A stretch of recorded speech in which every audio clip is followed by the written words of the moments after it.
¿cuáles son los detalles, los fundamentos que se han hecho prevalecer en este proceso, por favor? Gracias, muy buenos días. En primera instancia, hacer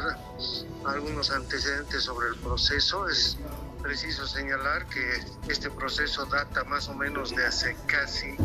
20 años, desde que se ha iniciado el proceso con la proposición acusatoria, pero data también un poco más desde el hecho ilícito contemplado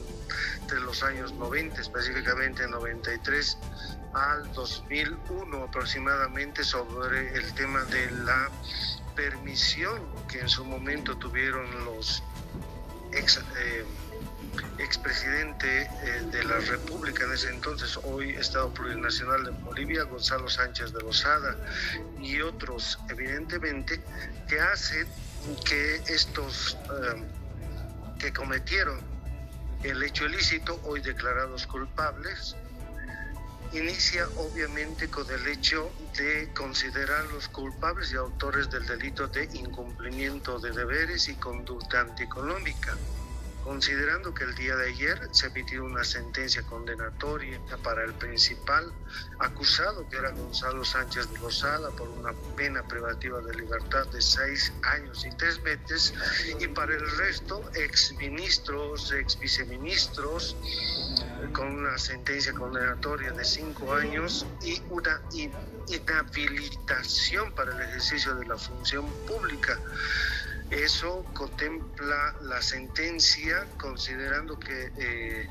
todos los acusados se han declarado, o por parte del tribunal ha considerado que las pruebas han sido suficientes y pertinentes para considerarlos culpables. Eso es relación a el fondo de lo que la Procuraduría General del Estado ha solicitado en suma para considerar los culpables de los hechos ilícitos contemplados. Ahora, es importante señalar que esto es un hito histórico porque es la primera sentencia en Bolivia, ¿no es cierto?, para Gonzalo Sánchez de Lozada por el tema de los petrocontratos. Obviamente, los hechos, el fondo de los hechos ha sido relacionado porque estos han cometido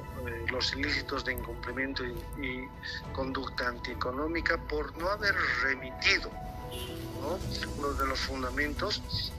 no haber remitido a la Asamblea Legislativa Plurinacional, hoy antes Congreso, para su aprobación los respectivos contratos, 107 contratos que han sido nefastos para el Estado boliviano, porque se entregó a través de estos contratos la permisión de darles la propiedad de los recursos hidrocarburíferos a las empresas extranjeras. Es decir, que en el gobierno de Gonzalo Sánchez de Lozada y posterior a esos gobiernos permitieron que se distribuyeran las regalías en una distribución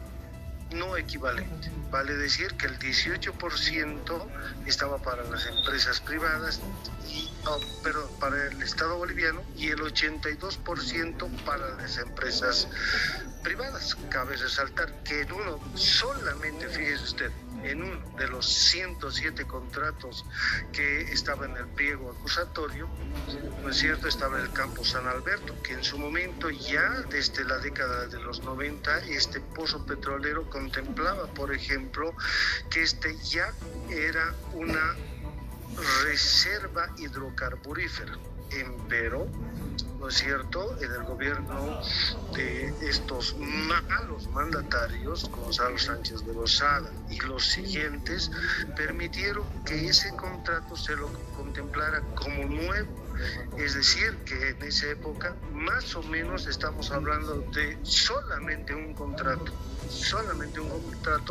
se estableciera un daño económico de más de 7,000 millones de dólares americanos. Fíjese usted la importancia de este daño económico al Estado, y claro, eso prevaleció en el sentido de demostrar la acusación no solamente fiscal, sino también de la acusación fiscal y la fundamentación que establecimos en su momento en los alegatos alegatos finales para demostrar que los ahora acusados cometieron los delitos ya sindicados. En suma, el día de hoy nuevamente nos llamaron a una audiencia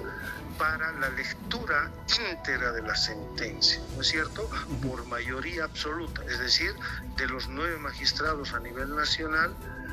6 declararon culpables, ¿no es cierto?, a Gonzalo Sánchez de Lozada, Jorge Berinduague, y los demás restantes, 3 de ellos dieron su voto disidente. Una de ellas estableció que habría una suerte de nulidad incomprensible, por supuesto, para el Estado boliviano, que consideró su voto disidente en relación a la rebeldía y consecuentemente a la doble instancia, y otros 2 magistrados, similar a la misma línea que estableció esta magistrada, establecieron que no existiría el debido proceso por no considerar la doble instancia. Eso, mi estimado, breve resumen de lo que aconteció en relación a los ilícitos señalados. Pero por parte del Estado y la Procuraduría General del Estado estamos satisfechos por la sentencia que emitieron, sentencia histórica, porque no solamente resguarda los derechos y garantías constitucionales, sino también está en suma resguardando el tema de los intereses del Estado y precautelando los intereses del Estado.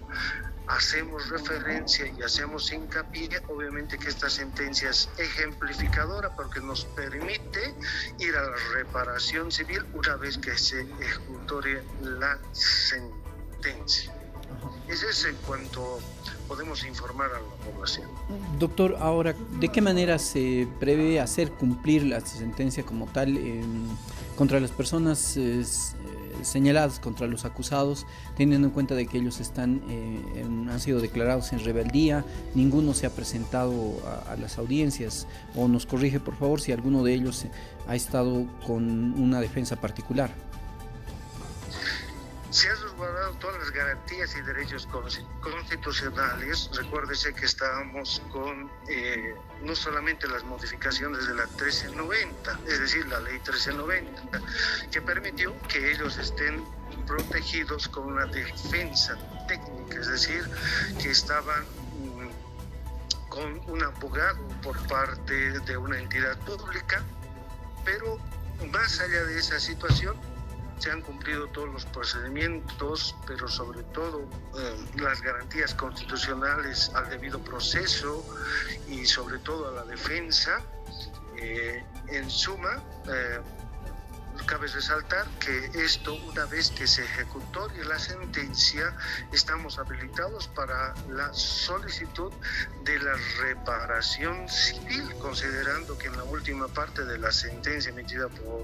este digno tribunal han solicitado el tema de que no solamente se les condena a una pena privativa de libertad, en cuanto al primero, 6 años y 3 meses, en cuanto a los otros responsables, 5 años y la inhabilitación por 5 años, también se consideró el tema de los daños y perjuicios ocasionados al Estado. Eso equivale a decir que nos da pie, obviamente, una vez que se ejecutoria la sentencia, a solicitar la reparación civil por el daño ocasionado al Estado. Doctor, además de la repetición económica por el daño, en cuanto al cumplimiento efectivo, es decir, la privación de libertad, ¿esto da lugar al inicio de un proceso de pedido de extradición o no sé? Sí. Claro que sí, seguramente las instancias pertinentes, es decir, el Ministerio de Relaciones Exteriores, va a permitir realizar las gestiones necesarias en base a la sentencia emitida por este digno tribunal, a generar y realizar y efectivizar